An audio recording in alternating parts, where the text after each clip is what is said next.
of the Harry Bridges Center for Labor Studies and the Labor Solidarity Project at the University of Washington, Tacoma. I'd like to welcome everyone back for another hashtag Striketober installment of our fall seminar series.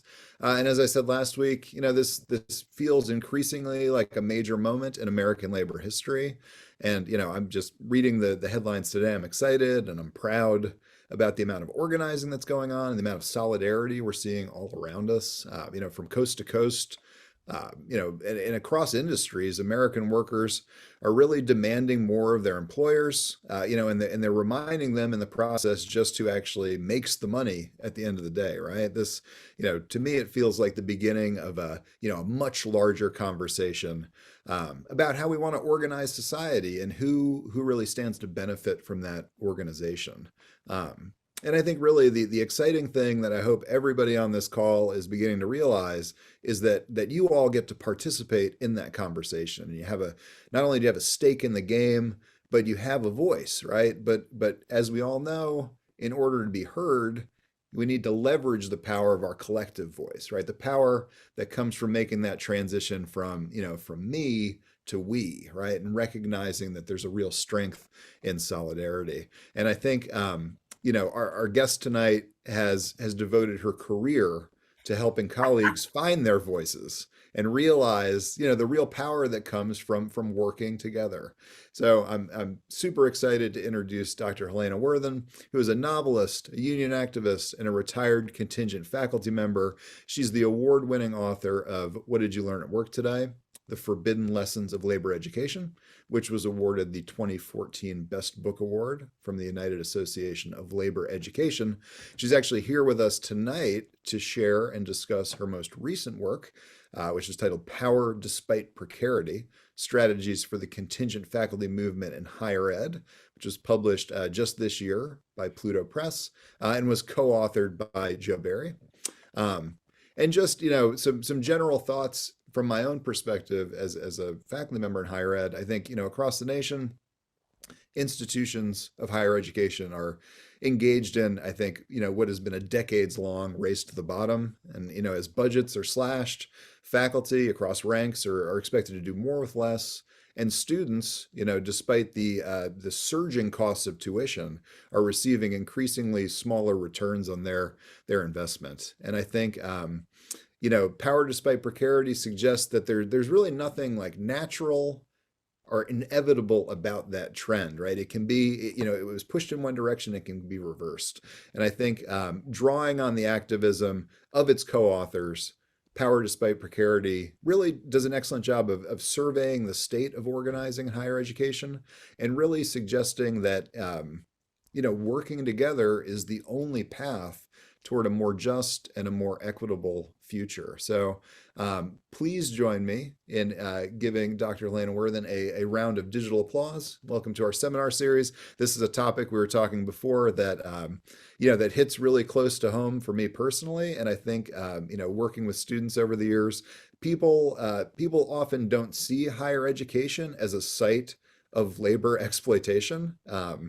And so I'm just really honored to have you here and to provide a platform for this incredibly important book. So as always, we're going to set aside some time after the fact for Q&A following the presentation. And actually, we've had a number of questions submitted from my students ahead of time, which have been fantastic. But if you have questions during the presentation or conversation, feel free just to type them into the chat board, and we will take care of them as they arise. So Helena, thanks again for joining us. I can't wait to hear more about this project. Great. Thank you, Alex. It's fun to be here, and it's fun to be invited to talk and say whatever I think. I'm going to begin by answering some of those questions that you sent, because I've had the feeling as I looked through them that some of them were some of them were attempts to find out what I thought about something, or sort of, they wanted me to reveal what my politics were. So why not do that up front? The first question, to what degree would you say the increase in precarity among academics is just capitalism doing capitalism? The answer to that is yes. That's what it is. And this is something that capitalism does really well. It lowers wages and lowers labor conditions. And we know that that's what this system does. And as the person who asked the question mentions, is it just doing its job? Yeah, it's doing its job. You've probably heard of Thomas Piketty, the French economist, who had the data to actually prove that over the course of a couple of hundred years, and I guess we're coming up on 300 years of capitalism now, over the course of that time, the playing field has not leveled. Capital accumulation has gotten more and more and more polarized until today we have the outrageous inequalities that we are seeing when we have a private party running a spaceship, selling tickets on a spaceship while other people are living in tents along the freeway. So yes, this is what capitalism does. This is the job of capitalism. The other question that was in that preliminary list that you sent me was a question about neoliberalism. And so here is the definition that I use of neoliberalism. And remember, I'm not a historian. I'm not an economist. I am a fiction writer, an English comp teacher, and a union activist. And so my approach to economic terms may not be the same as somebody else's, but I'm finding that they work fairly well. So neoliberalism is a top-down policy that began to take off in the 1970s as the powers that be were looking ahead to literally figure out how they could capture the wealth of the world most efficiently. And it has features like privatization, globalization, deregulation, monetization, commodification. Basically, it's a way of saying everything is going to go into the market, and the market is going to tell us what's valuable. And some things are going to turn out to be worth millions and trillions of dollars, and some things are going to be worth nothing. And labor will get pressed down as far as it possibly can until people don't work anymore, which is what I'm hoping we are starting to see a little bit of out there. So that's neoliberalism. It's called neo because it's a return back to the liberalism of Adam Smith of the late 1700s. This is before Marx. And Adam Smith is arguing for free trade. Adam Smith is saying that human beings, the basic characteristic of human beings is that we trade things. He says you've never seen you've seen dogs fight over a bone, but you've never seen dogs trade. Trade is what human beings do, and if we want a healthy economy, we need to have free trade. Of course, things have changed a lot since then, and today to say free trade means that girls in Vietnam are working 12-hour days in toxic environments to make your iPhone. Okay. The other thing that I'd like to define, this was a question. Somebody wrote on page 170, the uneasy situation of faculty who are simultaneously workers and producers of the cultural hegemony that the higher education industry manufactures for the purpose of maintaining class power relations. So cultural hegemony means the controlling culture, the ideology that allows people to accept things as normal that are in fact outrageous. So I just wanted to get some of those definitions out there. I think somebody else asked about social reproduction, which is all the work that has to be done in order to turn a baby into a worker who produces value. So the work of social reproduction has everything from mothers and fathers to churches to schools to, of course, high schools and higher education. And sometimes you'll hear us saying things like, the people who teach in higher education are at the apex of the reproduction of social reproduction. We're at the top. We're at the top of social reproduction because we produce the people who are going to be leading the country, leading the military, leading the government, leading the schools. People who are teaching in higher education are at the top of that kind of social reproduction, which should give you a sense of something else that we're going to talk about pretty soon, which is the uneasy situation of faculty who are in that position. Because on the one hand, we are the creme de la creme, the top of social reproduction. We are producing the leaders of the world. And at the same time, as you'll see in a minute, we are driving a Prius with 300,000 miles on it. We don't know if we're going to have a job from one semester to another. We're getting our shoes resoled and eating dried milk.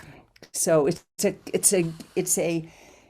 this is called contradictory class location. On the one hand, we're sort of at the top of the academic, top of the social pecking order because we are training people at the higher education level, and yet we are also at basically gig workers.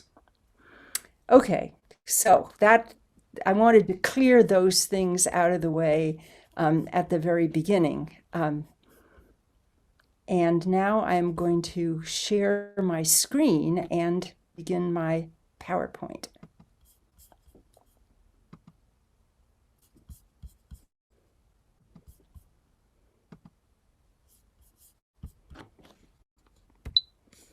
Okay, I need to go back somehow.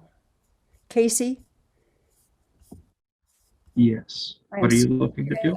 I'm in the PowerPoint, but it's not opening to the one I wanted. I think I'm going to close it and open it again.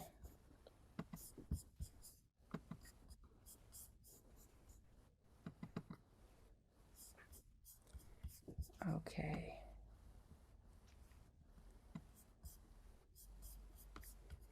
Now, can you see that? Yes. Yes. Great. Okay. And I've still got my own face right in the middle of it. Okay. So this is this book that Joe and I have just published with Pluto Press, which is a wonderful radical press in the UK. And this is the first book that I have ever published where I was happy about the cover. I like having a title that begins with power.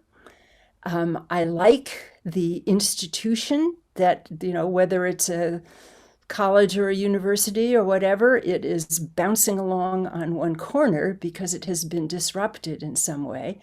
I think it has been disrupted because of neoliberalism and because of the pandemic, but it's also been disrupted by the activity of contingent faculty organizing. So I love the fact that it's off center a little bit here.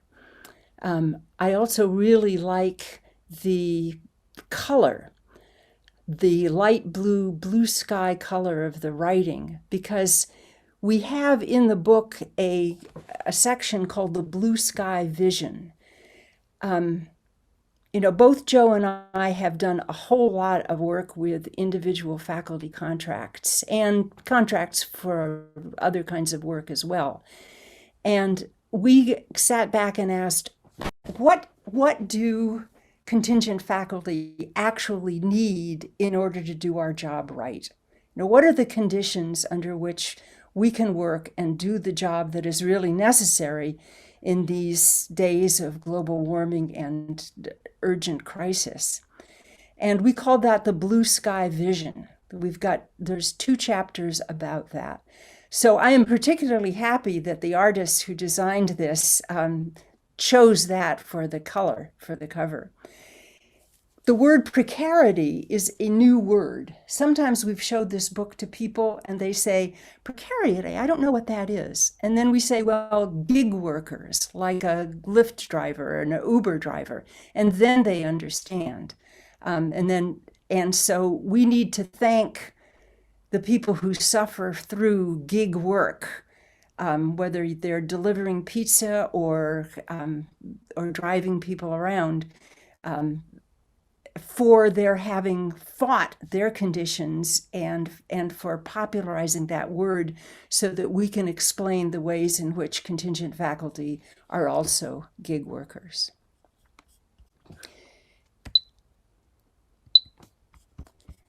Now, I'm not able to move to the next slide. Oh, there we go. Okay. It's working out. It's working differently.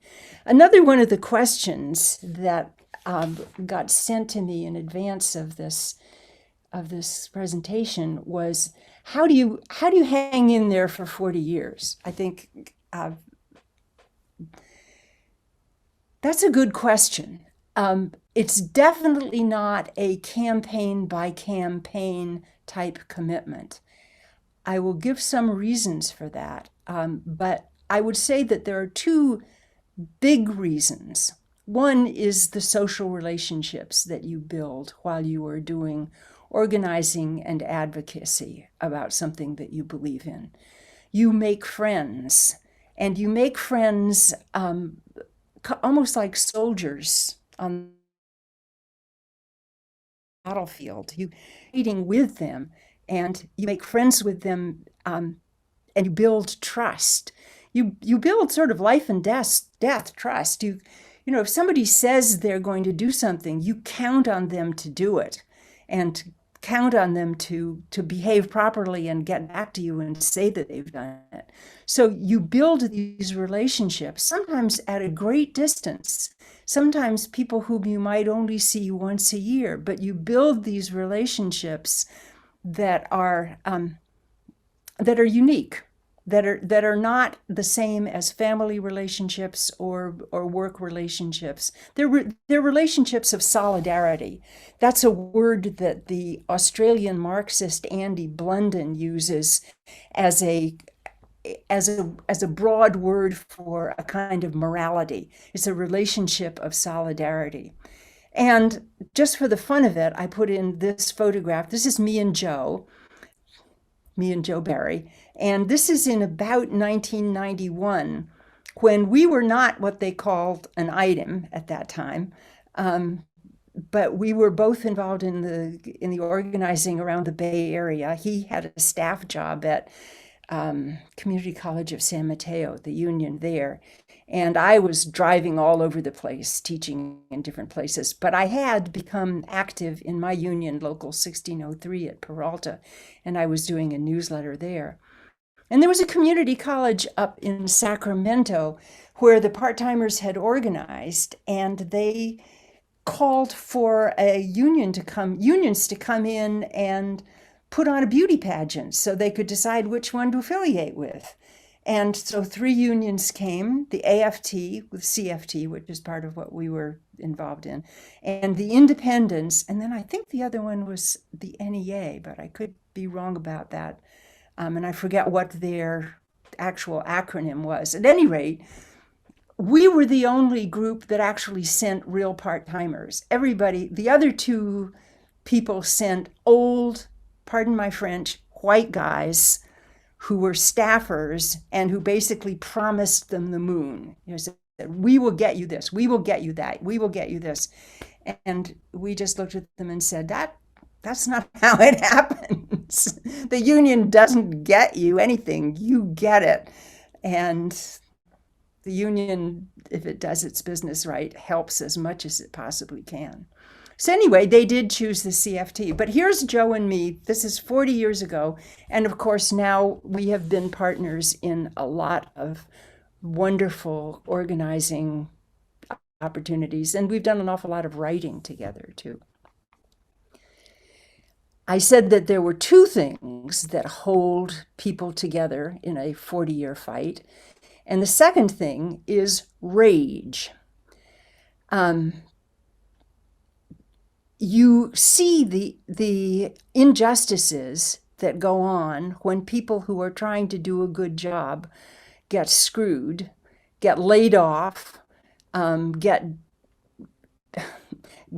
Governor Newsom just failed to sign a bill, AB 375, that was on his desk, that was passed by everyone who needed to pass it, and it would have given access to health care for maybe a few thousand part-timers in the California community colleges.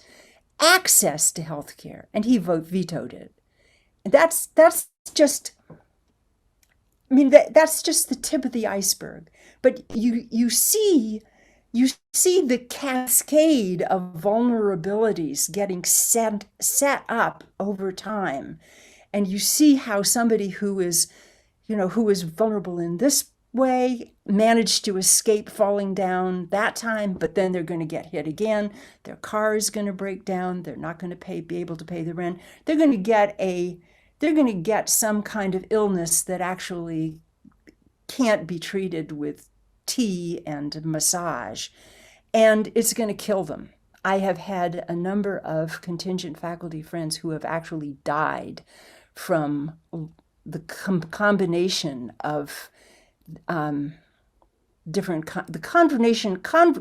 combination of risks and vulnerabilities. And witnessing that, it's called moral injury when you witness really bad things being done to somebody else. You carry that with you. You can come away physically intact, but with a kind of PTSD. And I think that a lot of contingent faculty who have been in the business for a while can look at themselves and say, I've actually got some PTSD here from the challenge of trying to do my job right, and I know it's an important job, and I'm being treated like garbage. So these two kinds of things, you make incredibly important, good friends, and you feel a continuous sense of outrage that is not satisfied, it's not satiated by the small wins. That goes back to the first question about capitalism. All right, I'm going to try to move on to the next slide. Bravo. Okay. Okay. So for those of you who are not in the higher ed industry, here's some background. It has three sectors: public, private nonprofit, and the relatively small but growing for-profit. Public is the great big land grant universities, the community colleges, the state universities. This is a huge system. Another person asked about what's different about organizing in the public sector. When you're organizing in the public sector, the public is your boss. That means that if you want to go and lobby or elect somebody or go to a public meeting, you can actually do that. So you're working for the government, and to the extent that you can influence the government and get laws passed or get conditions changed, you actually have some way to do that. Of course, the laws are different for the public sector than they are for the private sector. And you will probably remember that under the National Labor Relations Act, public sector workers were not included, along with domestic servants and agricultural workers. So that tells you something about what the government thought about public sector workers. So states have had to have laws enabling collective bargaining in the public sector at different levels passed, and many of them still don't. I think 26 states have public sector collective bargaining at all, and that doesn't necessarily mean that there's public sector collective bargaining for higher ed there. So the person asked if organizing in the public sector is actually easier, and we would say yes and no. There are more places to access it because there are more levels that you yourself can go back and forth from being a worker to being a member of the public, and you can play kind of a double strategy that way. But on the other hand, there are ways of making arguments against unions in the public sector, like, oh, it's going to cause us to raise taxes.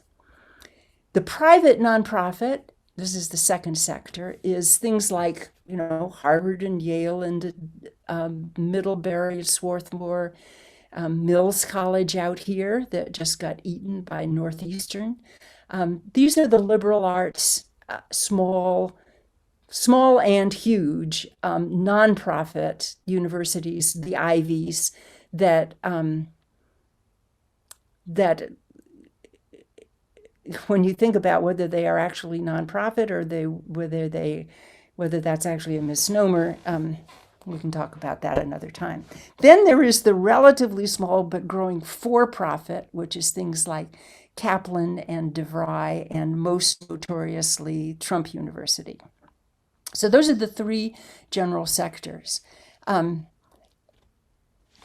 the private nonprofit sector, I do want to mention that SEIU has been doing a lot of work organizing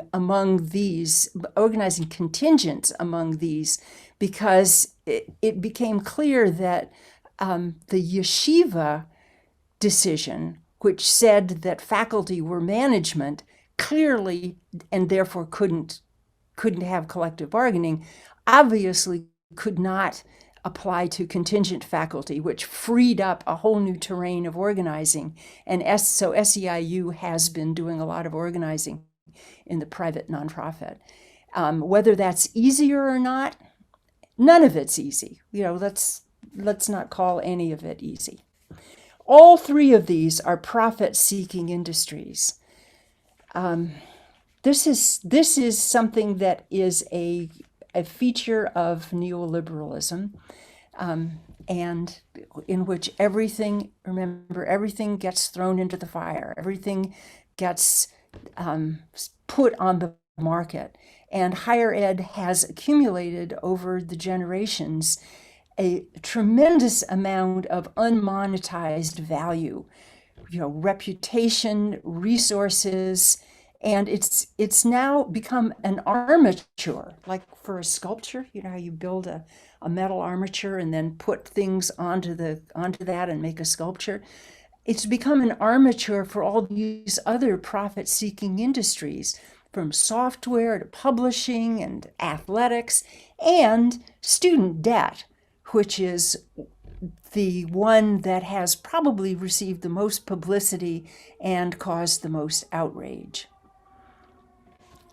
So contingency became the management solution of choice, starting in the 1970s to save the system, capitalism, from bankruptcy, as neoliberalism started to cut federal funding and the tax revolt took off.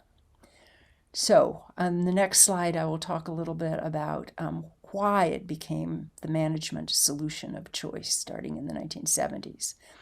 But today, 20% of faculty are organized into unions. 70 to 75% of faculty in U.S. higher education generally are employed on a contingent basis. That means adjuncts, part-timers, lecturers, etc. So we are the almost 3/4 majority, which is where the word power comes from. When you become 3/4 of the total, you become the normal. You become what higher education faculty looks like. So that's one of the attitudes that we take in this book, is that we have to think of ourselves as the center, as the normal, as the moving party. We are the people who are going to have to change things around. So somebody might ask, why is contingency bad? And I would say that there are three issues that affect this 75% of the higher ed workforce and are reasons why it's bad. One is the academic freedom issue. The work of higher education is being done by faculty who cannot realistically practice academic freedom.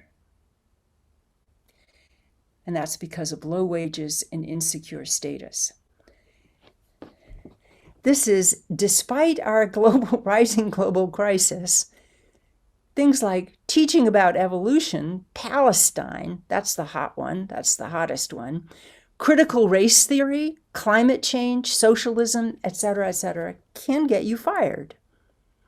So one could ask, doesn't it make sense that given how serious the climate crisis is and how extreme our conditions of inequality are, wouldn't it make sense that you would want people to teach your fellow citizens and your children the truth as they know it? They've gone to graduate school, they have PhDs, they are trained as teachers, they're committed to their work, but we can't trust them to be able to say what they actually believe. But it's not just, the freedom to speak out and cover these topics. It's also, in order to actually practice academic freedom, you really need resources to attend conferences, keep up with the demands of technology, buy the latest software, latest statistical processing software, joining teams across disciplines. Think of how much really important research gets done when somebody in the geography department gets together with somebody in the environmental sciences department, gets together with somebody in the biology department, and they form a team and they work together on some problem. I mean, those are things that are completely out of reach to contingent faculty. And I would say we cannot realistically pursue a stream of research that develops new knowledge. So the academic freedom issue is not just being free to speak out about things that we know are right or wrong, or true or untrue. It's also, that the creation of knowledge depends on having certain kinds of resources, like an office or a bookshelf, or not carrying your books from one class to another in a paper bag. So that's the academic freedom issue. Next issue is the governance issue. When 75% of faculty are precarious workers, who actually is running the colleges? Is it the 25% who have tenure? No. They are overwhelmed by administrative tasks and meetings that they have to go to, and they are no longer interested in running the colleges. The people who are running the colleges are MBAs, EDDs, management specialists, people whose job it is basically to run the university like a business. Now, there are some bad consequences of this and some good. A bad one is that they do the budgets, and somehow or other these managers get enormous salaries. They get promised enormous salaries on hiring, and then they get enormous salaries once they're hired, and they get raises. Management I'm talking about management attitudes here. A management attitude would be an attitude that helps run the college or university like a business. And the management priorities, buildings over stuff that's actually spent in the classroom, or publicity, or starting up a new program in China. I don't think we're doing it anymore right now, but 20 years ago, starting a new program in China and getting foreign tuition dollars would be an example of a management attitude. And then programs created to meet employer demand, practically taking dictation from the employer to design the program.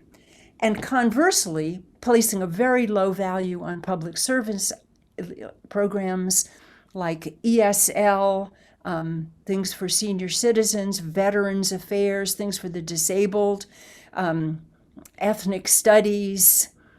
The list just swells, because these are not money makers. These are just public service. They're just things that people need, not things that you can sell.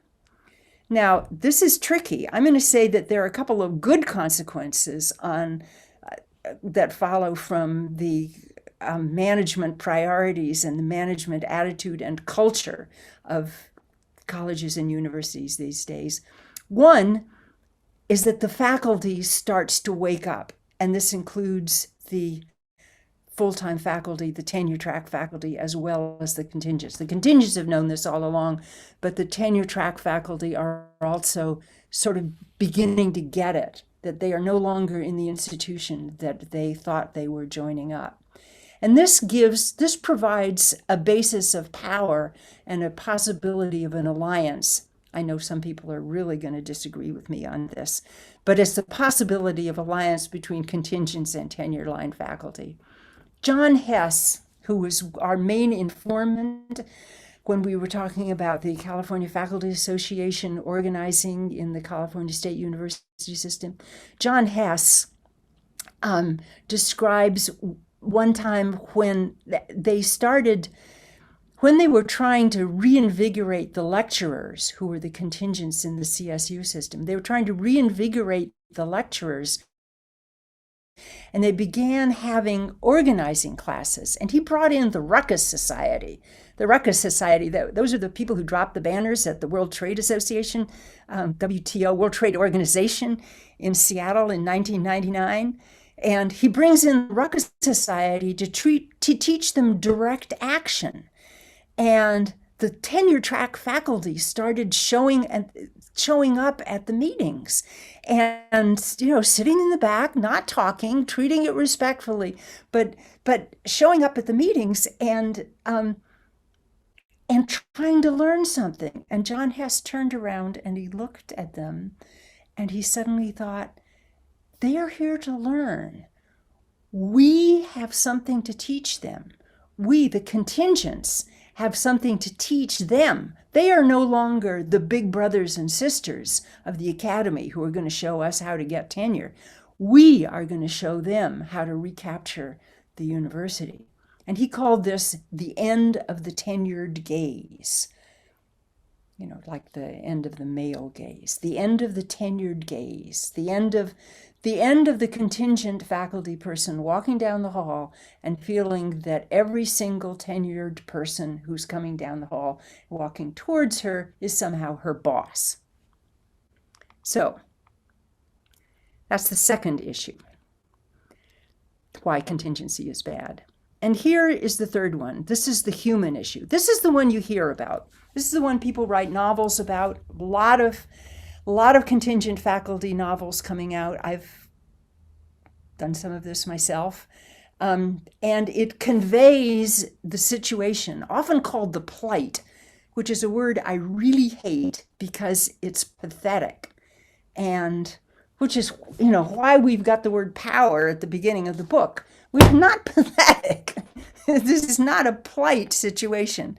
This is a power situation. So the human issue, however, is the reality of contingent life. This is an email that we got from a guy who is now the editor of the part-timer newsletter that goes to thousands of community college part-timers in the California Federation of Teachers. That's actually was my first job as an activist in the CFT. So I was really excited to actually meet the person who is doing the job that I was doing back in the early 1990s. So I wrote back and I thought, it would really be terrible if he is some full-time staffer with a retirement plan and health care, and he's just doing this and putting on the mask of a contingent faculty and pretending to be one. So I wrote back and I said, "Are you actually a real contingent faculty?" And he wrote back and he said, "Yes, I'm a real part-timer and freeway flyer between San Diego Mesa Community College and Southwestern colleges, where I'm the adjunct rep at both and sit on state-level part-time committees in both CFT and CTA. As for precarity, I raised my son on WIC milk, women, infants, and children, that's welfare, and cheese, and my wife and I drive matching 2005 Priuses with 300,000 miles on each. I was a GTA, graduate teaching assistant, in the 80s at San Diego State University and a CFA member, though that's about the only thing they ever did was collect dues and leave. And, when we do the history of the CFA in our book, that fits, that's right. I was very sad to hear that GTAs then got pushed out and had to reorganize under the UAW. The pay was terrible, $320 a month for a 3-unit comp, but if you taught 2, at least you got insurance. When I heard part-timers made worse, it made me shudder, because to get by one summer, I had to sell plasma twice a week for about 2 months. What I read about the CFA days in your book matches up with what I'd sensed then.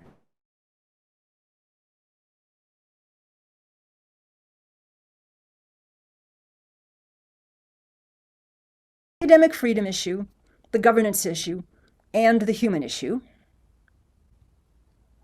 Just said my internet connection was unstable, but let me know if there's a problem. So among these 3 issues, no one has a greater stake in all of them than contingent faculty. Academic freedom is no one else's number 1 priority. You can just see when there are all these attacks on tenure that are coming out in the newspaper. There was a big opinion piece in the New York Times a little while ago attacking tenure. And they bring up academic freedom, but it's kind of like, it's just another perk that the tenured faculty get to exercise. We're not going to win the argument on the basis of academic freedom by itself.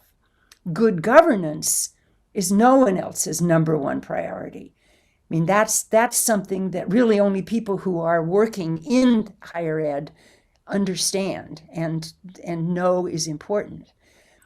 The life experience and human side of trying to teach in higher ed is the top priority of no one but contingent faculty. Nobody else cares about that.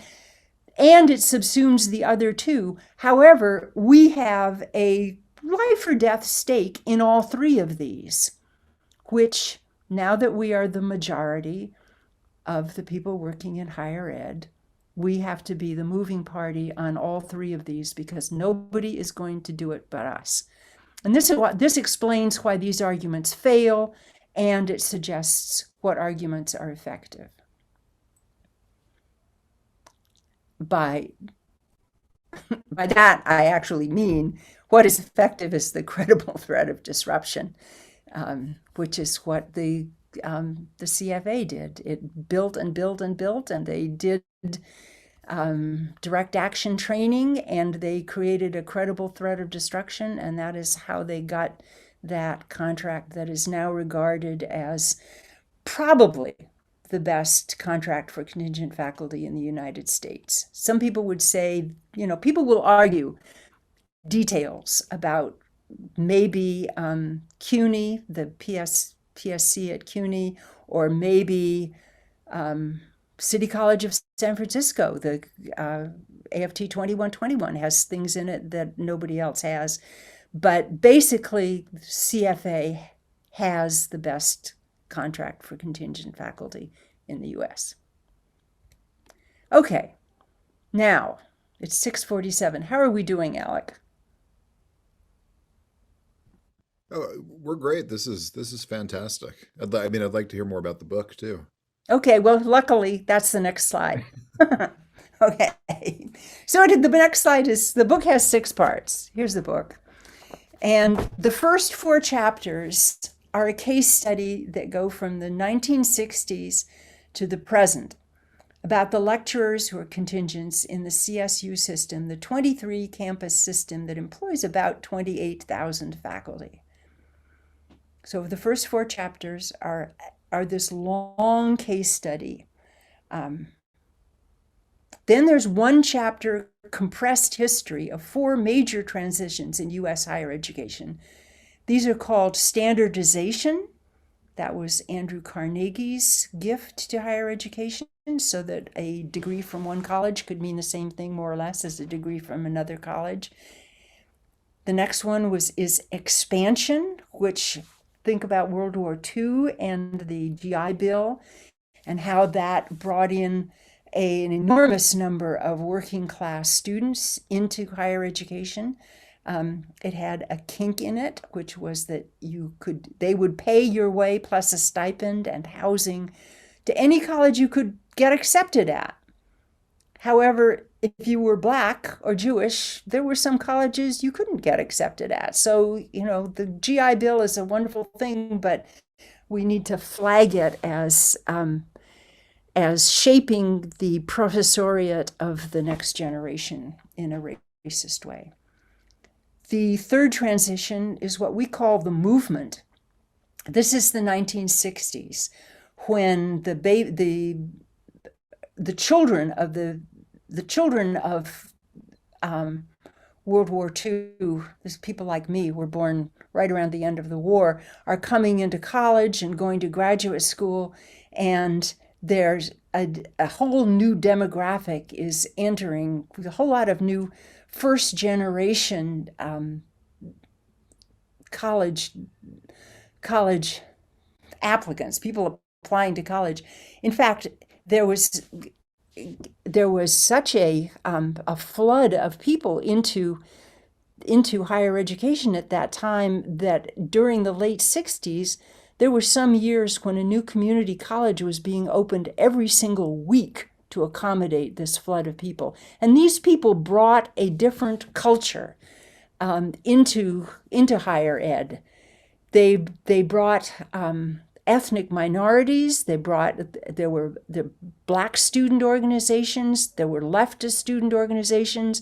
There was the movements, the civil rights movements, the anti-war movement, the women's movement. All of these brought their demands into the universities and produced new schools and new curriculum and new ways of looking at what higher education was supposed to be. I mean, it was a huge transition movement.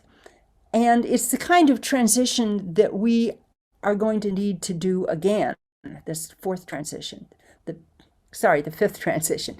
Now, the fourth transition, I'm doing a list here, what we call the neoliberal contraction. So when neoliberalism begins to get its grip in the 1980s, and budgets start getting cut back and tuition starts rising, and different parts of the university are being told that they have to do program-based budgeting, meaning floating on their own, every tub on their own bottom. That changes the shape of the university and turns it into something that's a lot like what we are seeing right now. So these are these four major transitions, and they're all tied together in one chapter. And I think this was one of the chapters that your students were supposed to actually read. This is followed by 3 chapters describing our blue sky vision, and it's followed by a chapter in which we look really closely at the CFA-CSU contract. And I don't think you'll find that in any other book like this. It's basically an organizing book. I mean, we've got a page here that actually, you're not going to be able to see it, but it's, and it's backwards too, isn't it? So this is table 8.2, job positions, titles, and pay in the CSU system. I mean, we actually analyze their contract and show what happens when you try to map this blue sky vision onto the contract, and it goes through the adversarial process of bargaining. One of the things that we point out is that the word seniority never actually, the word job security never actually shows up in the contract, or maybe it is seniority. But you know, things that people fight for and say that they actually have to have often get expressed in the contract in some very complicated roundabout way that can nevertheless be enforced.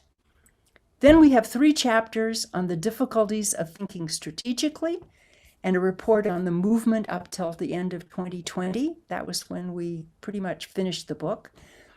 We are talking about how things started accelerating among contingent faculty after about the year 2000, thanks to internet technology, which made it possible to have national and international networks, social media platforms. And we also talk about conferences that have happened, caucuses, different kinds of union organizing, publications, independent organizations. So there's a whole movement. A lot of it takes place in, you know, we are academics, and so a lot of it takes place in writing, but it's a very lively, interactive, disputatious, and progressive network. And I heartily suggest that if you are not on the CoCal updates, you should try to get on it. That is Joe Berry's news aggregator that has news of contingent faculty organizing and other matters of interest to contingents all over the Western Hemisphere, and to a certain extent all over the world. Particularly in the US. And in order to do that, you just have to send him an email. He is joeberry@igc.org. joeberry@igc.org, and tell him that you want to be put on the CoCal updates. Then we have 7 chapters, and these are called Troublesome Questions. These are reflective questions that are these are things that are going to come up in any organizing effort, no matter what kind of union, what kind of workplace you're organizing in. These are things that will trouble the group of you who are working together. And they are questions like, is this legal? Or, I'm flipping through, what about leftists? What's the right role of leftists? How should leftists behave? How do we deal with union politics? How do we get people moving? Who's our enemy? Who are our allies? You can imagine a group of people at an unorganized community college. I mean, I always picture one in Colorado because I'm always visualizing a single mom in Colorado who has put the kid to bed and is fed up with her working situation, worried about the rent, and she's writing a ferocious email to a friend who is also a contingent faculty member, and they are troubling themselves with these questions, and then they get a few more people together and they have to deal with these questions. These are questions that you talk about with each other because you want to get organized around these questions. You want to agree on what you think, and there are no right answers. And you definitely do not want somebody coming in and telling you what they think the right answer is. In other words, do not go to a staffer and ask, oh, is this legal? Just talk about it with yourselves and do some research yourself. Then there is a final chapter in which we go through a bunch of contradictions that are driving change. And we called these hopes and dangers. And we assume the Hegelian Marxist source of all change and energy in being the contradictions, the things that are going to fight with each other and cause each other to move and change. And we took a look at that the other day, I guess as I was getting ready to do this, and it looks as if these are, we were pretty good about. The cool thing is that some things have happened already. Things that we were just hoping for have already come to pass. So that's the book. Now, I predict that the most controversial thing that we've said in the part that you have read is in chapter 5, where we talk about 4 problems that faced managers that can be solved by contingency. I mean, we're visualizing the situation from the manager's point of view, lower level managers. This means your assistant dean or your department chair, and they have these problems, and lo and behold, they can solve these problems by contingency. If they have cutbacks in funding that mean they can't they can't hire the full-time faculty to teach all the classes that they want to offer, they can hire contingents for 1/3 to 1/4 or less of the cost. Another problem is that in the 1970s and 80s, there was a new demographic entering the workforce. Sorry about the arrow there. There were fewer full-time students. Students were getting older. Many were coming and demanding retraining as their manufacturing jobs laid people off. The women's movement was both releasing women from the career housewife job and forcing women out into the workforce. Veterans were coming back from Vietnam. And there was migration of all sorts, migration from Asia, migration from Central Europe. And so administrators could not say, I need 4 sections of English comp. They would say, I need 2, maybe 6. And so they could hire people to fill that, that uncertain schedule. And that flexibility is our insecurity. Another problem that was making it hard for managers is that rising faculty unionization. Many states were getting collective bargaining laws, and faculty were responding to that. They were pushing those laws to come about, and they were taking advantage of the opportunity by actually forming unions, which was going to make it harder and harder for the management that really desired flexibility to do whatever it wanted. And then here's another aspect, and I think this is something that's going to raise eyebrows. The workforce was becoming increasingly women, African Americans, and minority faculty, or combinations of those. And that's very jarring if you have a culture of old white men in, neckties and suits who have been there for 30 years teaching. We saw this in the Netflix thing called The Chair, teaching the same things year after year after year. And now along comes this much more young workforce that's much more diverse and much more, coming out of the movements. It's coming out of the anti-war movement, the women's movement, and the civil rights movement. So it's much harder to manage. It's a disruptive workforce. So making sure that these people did not have job security was actually, that could be solved by hiring them as contingents. So these are four problems that faced managers. We're talking about the 1970s and increasingly into the 1990s.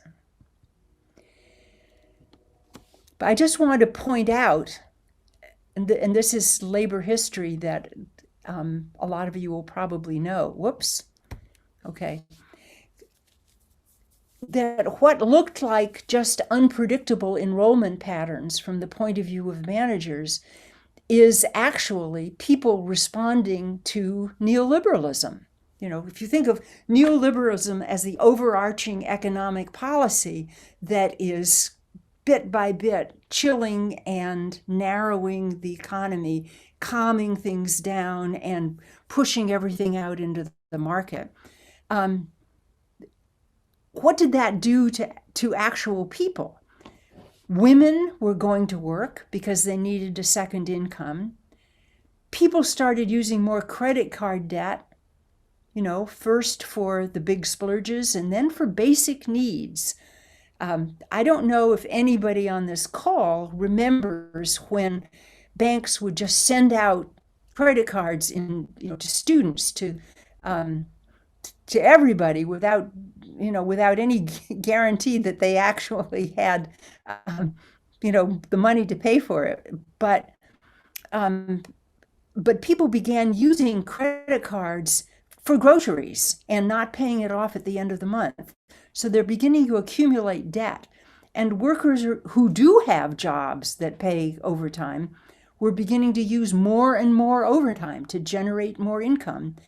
And they were taking out loans on home equity and not spending it on upgrading the house and increasing their equity in the house, but spending it on operating expenses, spending it on things that they needed right then and there at the moment. So although superficially it still looks like a society in which there's a great deal of wealth and people are very comfortable and the middle class is doing fine. In fact, it's riding on this escalating debt and overwork. When Joe and I were back in Illinois teaching with the Chicago Labor Education Program at the University of Illinois, we did a lot of work with building trades. And over and over and over again, we would hear the stories of somebody whose dream had been, an IBEW worker who had saved up money and had bought an apple farm in Michigan. The apple farm in Michigan was kind of the dream, going to heaven kind of retirement. And they would be working so much overtime and working beyond the age at which they could have and should have retired because they're trying to pay off the various kinds of debts. And then they are exhausted and they retire. And instead of going to the apple farm in Michigan, they die of a heart attack within a couple of weeks. And we saw this over and over again. So these are the forces that are going on in the big economy that are shaping the people who are coming into the classes in the 80s and 90s and creating this, reading on the screen of the managers, uncertain enrollment patterns. And all of this leads to pressure from employers to force more people to work. And then the next thing you know, in the 1990s, you get Clinton's ending welfare as we know it, which is when we hear people talking about, they've paid too much unemployment during the pandemic, people are used to their unemployment, they're staying home and living on their unemployment. This is Clinton's ending welfare as we know it would have been of a piece with that. Okay, so we sent our final draft into Pluto in 2020, in October 2020, in the midst of COVID-19, and Trump was still president. The Bernie campaign was in high gear, but the outcome was unknown. Then Biden wins. Bernie becomes chair of the Budget Committee. The free college bill, which was originally motivated by rage. Remember, I said rage is one of the glue motivators. Based on outrage about student debt, morphs into College for All. Then in July 2021, it begins to look as if more intervention and more activity is needed here. Contingent faculty unions and formations meet at a higher education labor summit and form Higher Education Labor United, which is referred to as HALU. And they write a vision statement and agree to organize and pressure to pass College for All. And unions and contingent faculty formations affiliate. I think all the unions that organize contingent faculty and all the big teacher unions have now affiliated, and a whole lot of sort of freestanding organizations like the New Faculty Majority and COCAL and different caucuses have also affiliated. So this is an important center of activity. And then the bill goes into the Congressional Budget Reconciliation, where Sanders is chair, and where, along with social services, climate change responses, healthcare, etc., it's in trouble. So, one of the questions that was asked in the set that Alex sent me was, how do we feel about, where is it? I think it was basically, how do we feel about losing College for All in the budget reconciliation process? And yeah, nobody is probably very surprised, but it's a tactical defeat. It's not a strategic defeat. The organizing that went in to getting it in there to begin with, and to lobbying for it, and to pressuring it, and the organizing that will come about as people react to any failure to get it, to get it in. All that organizing is still there. Those are social relationships. All of that organizing is solid and is not going to go away. And, one simply has to move on to the next thing.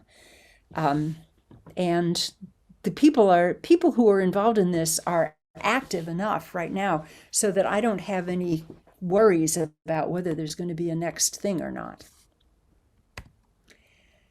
So now, what is going on now?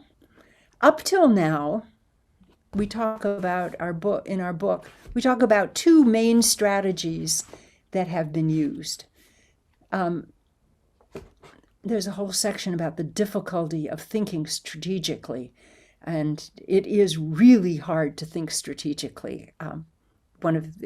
That'll be an interesting chapter for you all to read.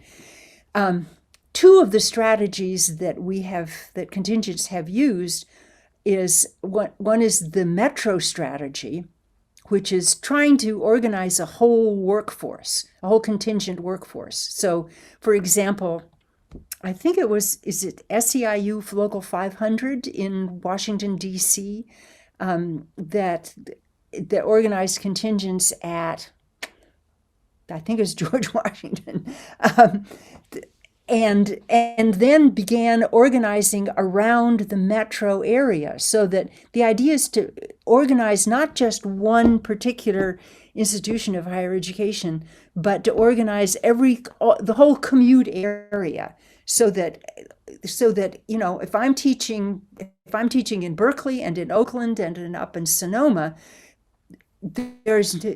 it's nice if I am in a union in Berkeley, but I need to be in a union up in Sonoma as well. And everywhere that my metro region is, I want to have a union in all of those places, and I want them to be talking to each other, and I want them to develop a master contract. This is kind of, learning. There are other big unions that have shown how to develop a master contract that covers a whole bunch of different individual enterprises, and then line up the time to negotiate those contracts so that you have the power of causing credible threat of disruption if somebody to, if the employer doesn't actually negotiate fairly and come to an agreement with you.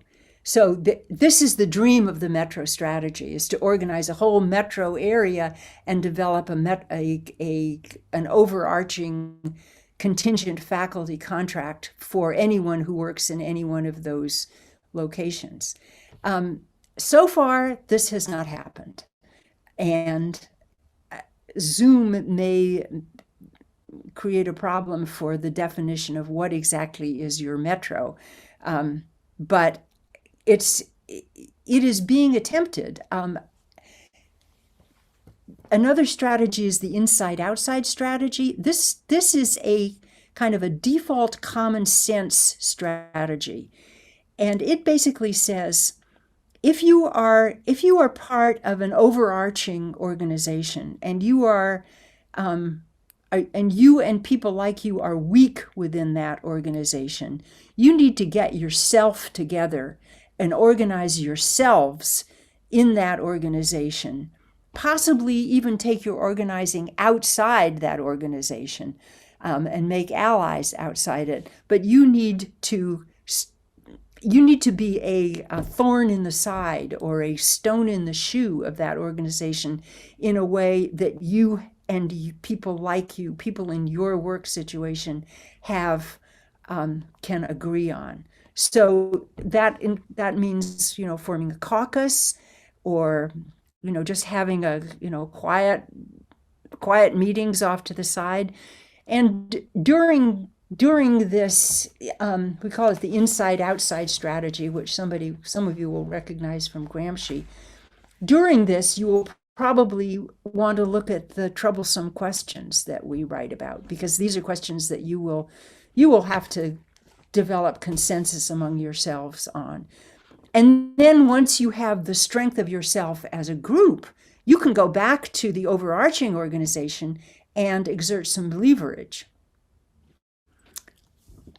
Those are already in our book, but there's other stuff that's actually happening now, that I am just, I'm seeing it kind of flash across the screen.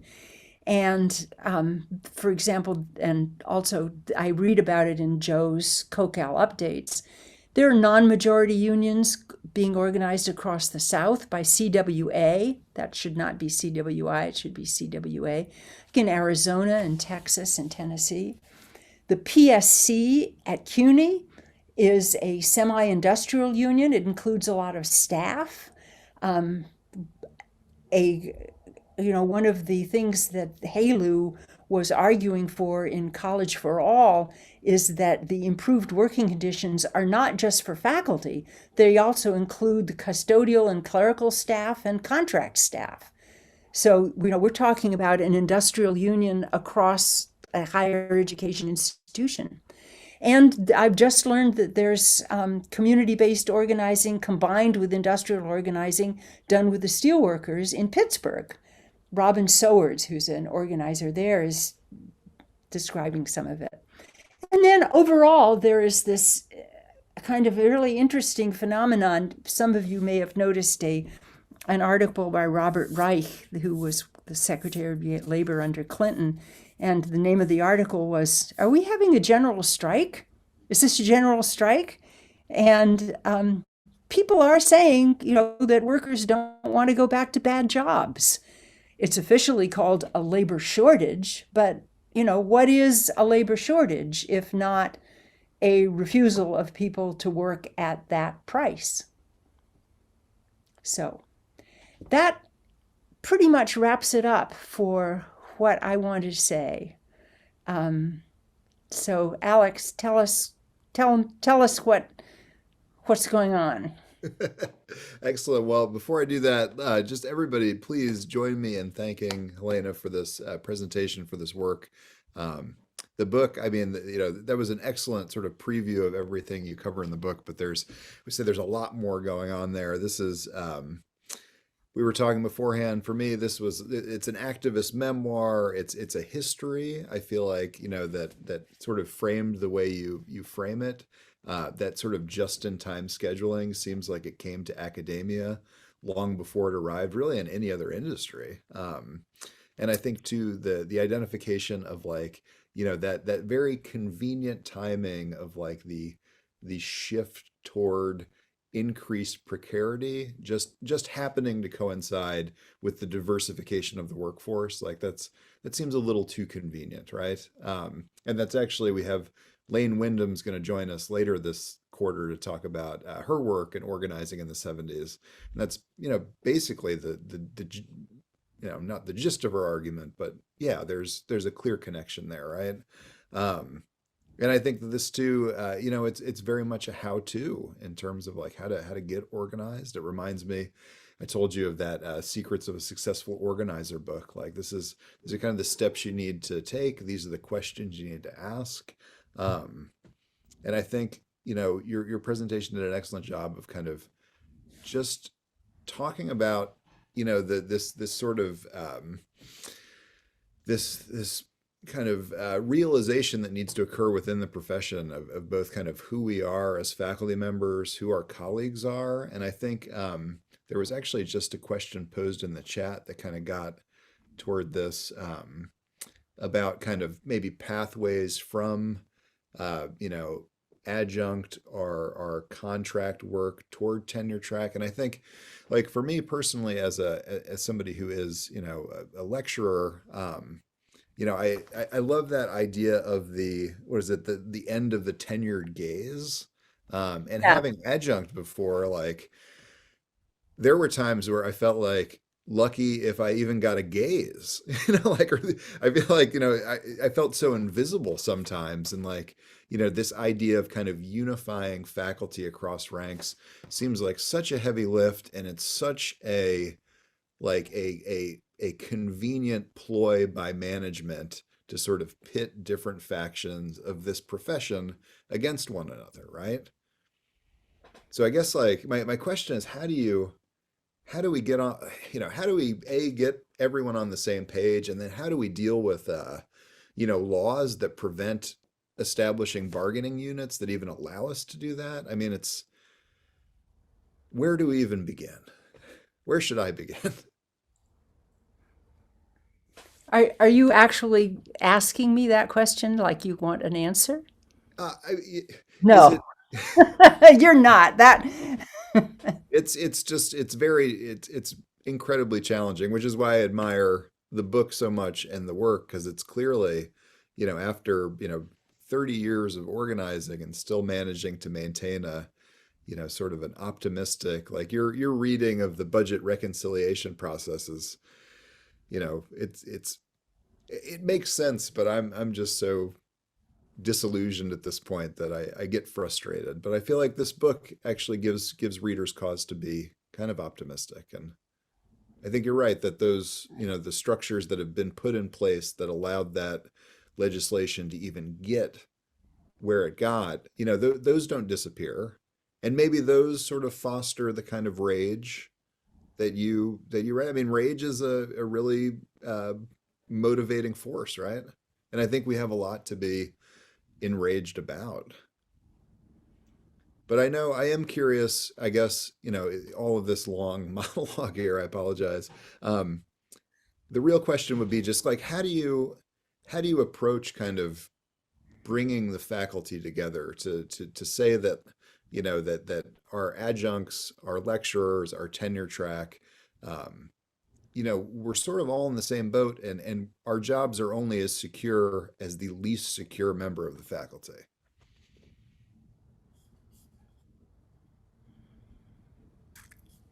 I think I'm going to take advantage of this to describe something that an organizer, a woman who at that time was working for SEIU, Jessica Lawless, and is now a CFA staffer, and who had been an adjunct herself. This is something that she did in San Francisco. I think they were trying to organize the Art Institute, the Academy of Art, which is private sector, very, very tough. And she didn't try to make the three arguments, the academic freedom argument or the governance argument or the plight of the contingent faculty member argument. Instead, she encouraged the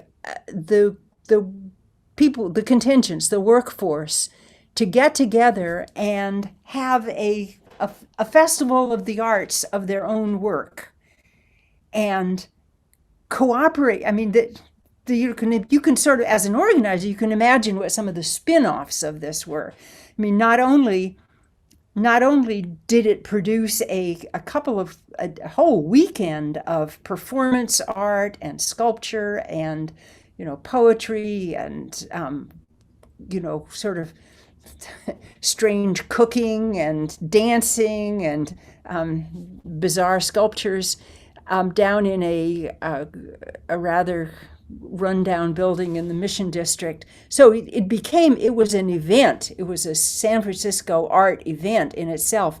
But in the course of organizing that, people got to know and respected each other's work. They got to see each other do what they're good at. It was very liberating. This is not the kind of legalistic nuts and bolts of organizing. This is the liberating and humanizing effect of the art itself. And in the course of it, people simply doing things like, I will be there at 6:30 in the morning with the key to that room. And when that person actually shows up and you meet them, the fact that you've met them in this strange place on a street at a strange time of day, that forms a bond. That forms an almost mythological bond of, coming to meet somebody and having them be there with the key to let you into this place together. So, I mean, that's a way of building the structures of solidarity directly, without talking about them.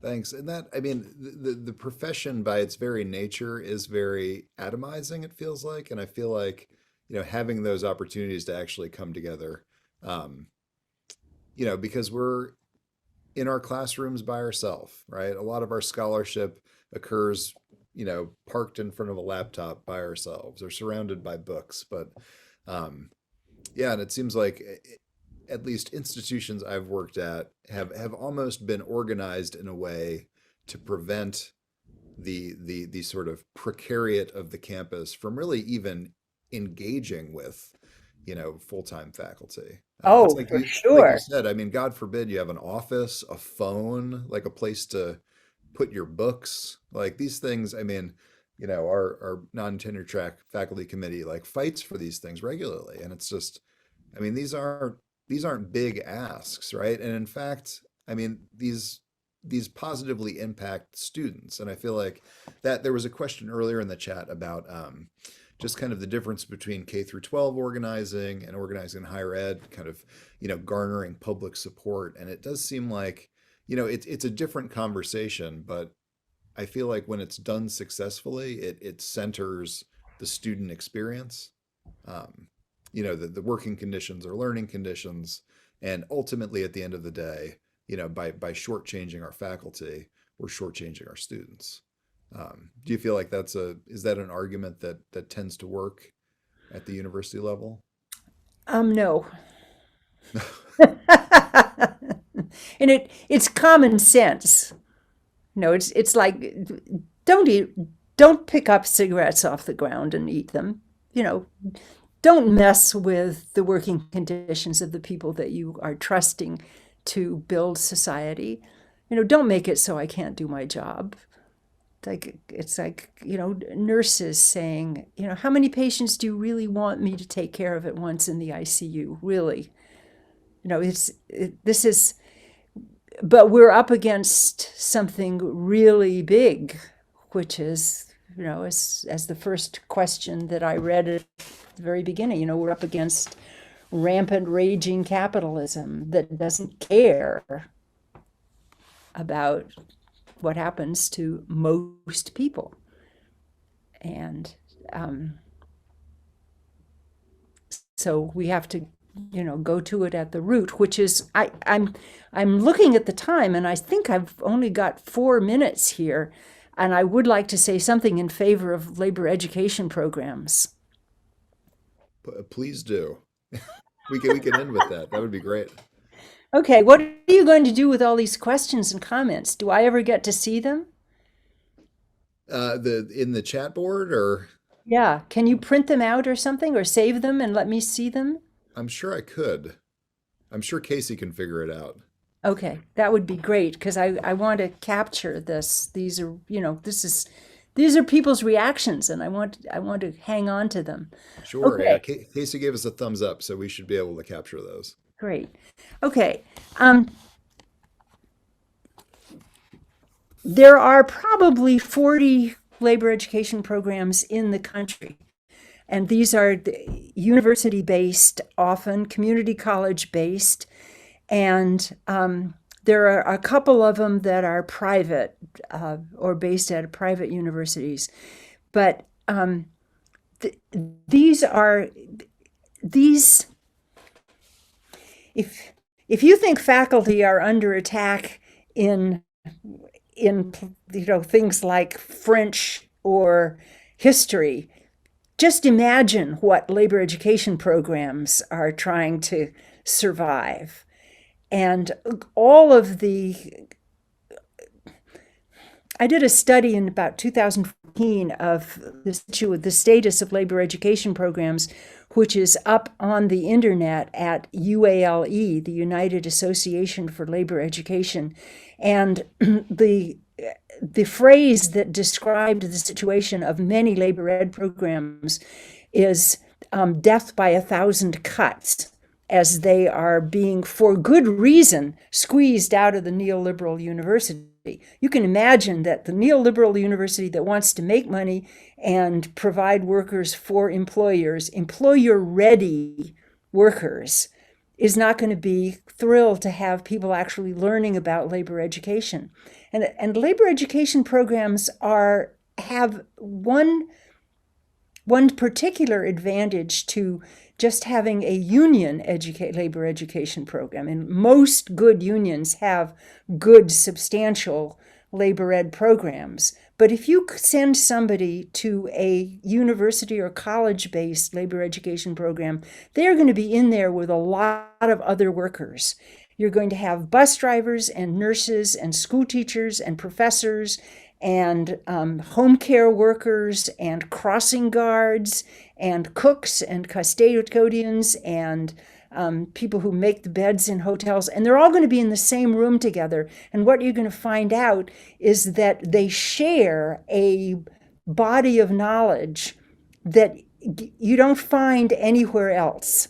It's as if you could, instead of just learning about the world from the point of view of the top of the ruling class, which is what a lot of people learn in college, what if you learned about the whole world, meaning history, economics, culture, music, social relations, technology? What if you learned about it from the point of view of the working class?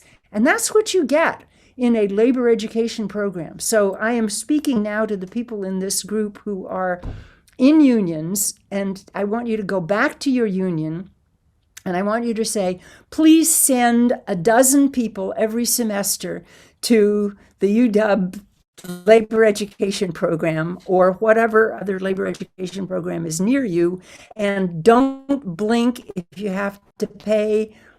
I don't know what they're charging these days, but you know that all of these programs have to make money. So they're going to charge something. They should be free, but they're not. And so the union should pop up and pay for it and send people and take attendance and then make them report back what they learned.